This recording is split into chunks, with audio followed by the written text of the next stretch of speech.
Welcome back to Wonderful Radio. This week we are getting funky and grooving to some disco provided by Wendy from Sunrisa Disco. Before we jump into the nostalgic sounds, we had the chance to speak with Wendy from her home in Queens, New York, and find out more about her and what she's been up to. Enjoy this episode on Wonderful Radio, and we will see you next Wednesday. Hey, what's up, everyone? It's Silly Girl Carmen. We are back with another episode of Wonderful, and today I'm sitting here with Wendy from Sunrisa Disco. How are you doing today? Doing great. Thanks so much for having me. Yeah, thank you for coming on here. I like to just for reference, I like to let everybody know where our guest is from or based. So where are you from and where are you currently based? Sure. I am from Brussels, Belgium, and I'm currently based in New York City. Awesome. Very cool. May I ask what part of New York? Where at? From Queens. I mean, I live in Queens now, so. Okay, cool. Yeah. Very awesome. All right, we're gonna jump into this interview. I'm excited to see what how people respond to your mix, because you gave us a lot of funk and disco. I was listening to it. I'm like, oh, she went for she's in this funk. It's dope. It was like a total flashback style. I like it. So where would you say you picked up your music influences over the years, and then maybe what's possibly your earliest memory that got you started your love for music? Sure, yeah. I guess I've been going to shows since I was 12, 13 years old. And as far as I can remember, I really loved punk and garage music. Which is kind of not really where disco's at, but I guess it's same era. I think I do love everything 70s. And my dad is a big Iggy Pop fan. And I think he went to his earliest shows in Brussels, in the late 70s, early 80s. And I think, his taste kind of rubbed off on me. And actually, when I started DJing, I was DJing 45s, rock, punk stuff, which kind of the opposite of DJing disco, because basically songs are 2-minute long. And so you're just jumping around crazy. Whereas disco, it's put a song on, you go have a drink. I'm joking. But I would say that's sort of where my earliest music influences came from. As far as disco, I was actually having this conversation with a friend recently. I'm not sure really where disco really clicked for me, which is the genre I'm mostly spinning these days, but it's really where all my tastes converge, because to me disco isn't so much a genre as it is a way of thinking about music. It's anything that's has a groove, a beat, and that you can dance to it. I think to me is disco. And if I can say one more thing, I think really what drew me to being a DJ in general is really my love of dancing. And I don't think I would be the DJ I am today if I wasn't just, and I'm not saying professional dancing, but more really letting loose on the dance floor, vibing to the music. Yeah.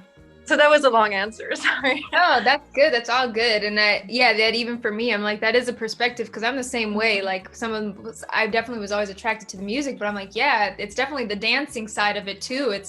And that's what probably, for me, it definitely helps me pick the music I play. Cause I'm if I feel good to this, and I know it's good, so it's a good thing to know about where some of the influence comes from. And I know, I like what you were mentioning about maybe it not even the way you view it, not being so much a genre, but more to it, a whole feel and a style and a thing about dance and groove. Because I feel I kind of resonate with that more. I feel disco as a term itself it's a bigger umbrella than just a music thing, So it's totally the whole vibe itself. So that's really cool. I was looking through your website. And your social media, I saw you had a radio show that you're also a part of called Sunrisa Disco. Can you tell us more about this?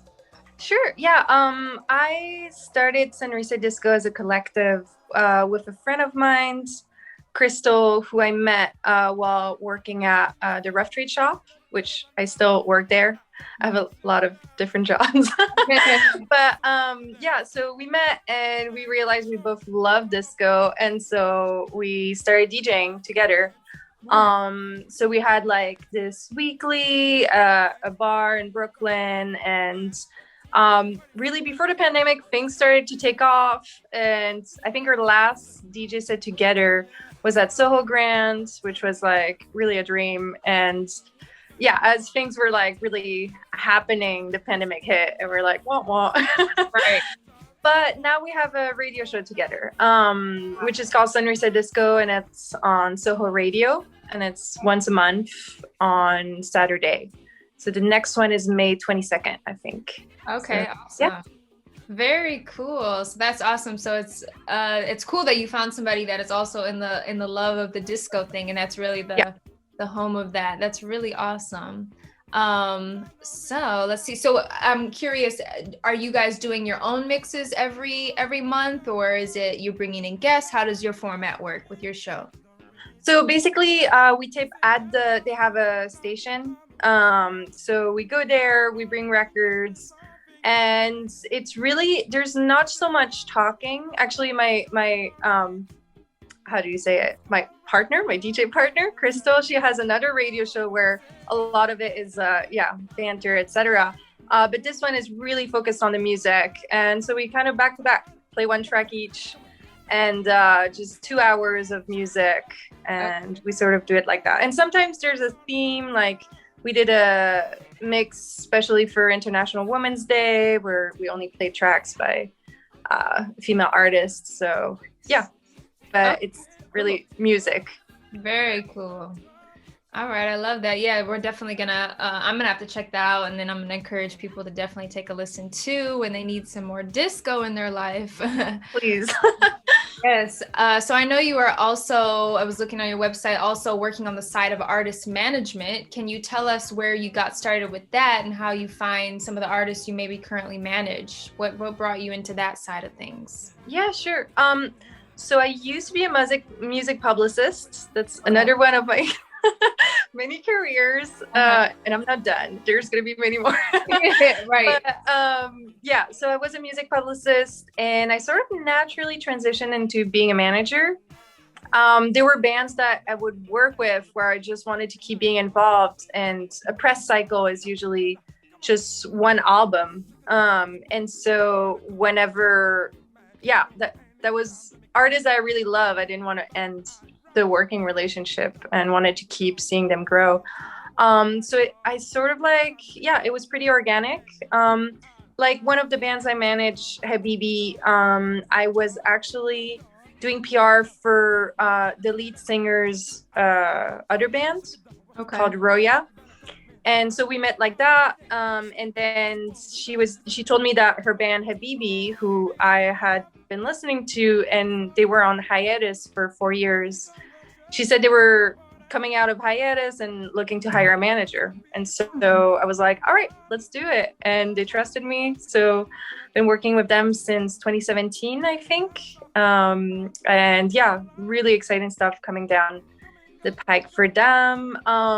Then this other band I manage, interestingly enough, 2 out of the 4 bands I manage, the lead singer is from Iran. I don't know why. Oh, that's good. But I guess that's kind of a trait that works for me. But so this other band, the Muckers, I saw them play live, just immediately fell in love with the music, and just approached them, and we sort of like took it from there.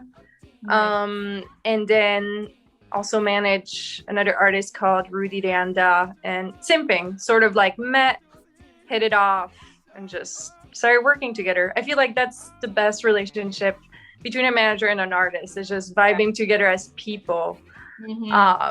And yeah, just liking the same type of music and just collaborating. And yeah. Very cool. So I wouldn't have known that you had a different side in the music background even prior. So that's cool that it was an organic transition. And that's relatable to feel like it's almost like you feel like you lived all these many lifetimes of like, I was this and this age, and now I'm going to go be an astronaut next year, you know? Exactly. Very cool. Very cool. So that brings me to my next question, and our last question, actually. As a sound selector and artist manager, what advice would you give to artists reaching to expand in their career in the music and social climate today? Yeah, I would say find your niche. Don't worry too much about the numbers. Just build like a cohesive story sort of across every aspect of your music. So not only the music, but the visuals and everything that goes with it. Just make sure everything feels or is honest and just feels like you. And I think each specific release should have its own little story within the broad story of who you are. And I think if you just make great music, the fans will find you, and you don't have to like worry so much and just feel like you're behind. I think just trust the process and be patient. That's my advice. Yeah, definitely good advice. That's definitely, I that makes sense, because it's like you got to focus, make the best art you can, and then go from there. Because it is, and it's hard too. I think we're all in a rush to like keep up and like put product out and keep relevancy, but it's like sometimes gotta be patient, just work on the best stuff, and then take the next step. So definitely. And I think people tend to be a little bit obsessed with numbers these days, and what really matters, what it comes down to, the reason I'm a DJ, for instance, is because we want to share just amazing music with other people. And sometimes it's easy to like get lost in just the pace of everything and feeling like somebody else is going faster than you. But really coming back to the core of why you do what you do, I think is always super important. Yeah, very good advice, definitely. Well, thank you so much, Wendy, for coming on here. It was great speaking with you and finding out a little bit more about your style and background. I know this is going to be a really cool episode. I don't think we've ever had anybody play like this type. It was very specific in the disco genre, so I'm excited to let people hear this, taking us on this funky journey. And yeah, we look forward to hearing more from you and seeing what you do next in your career. Awesome. Thank you so much, Carmen. Thanks for having me. Yeah, have a good one. You too.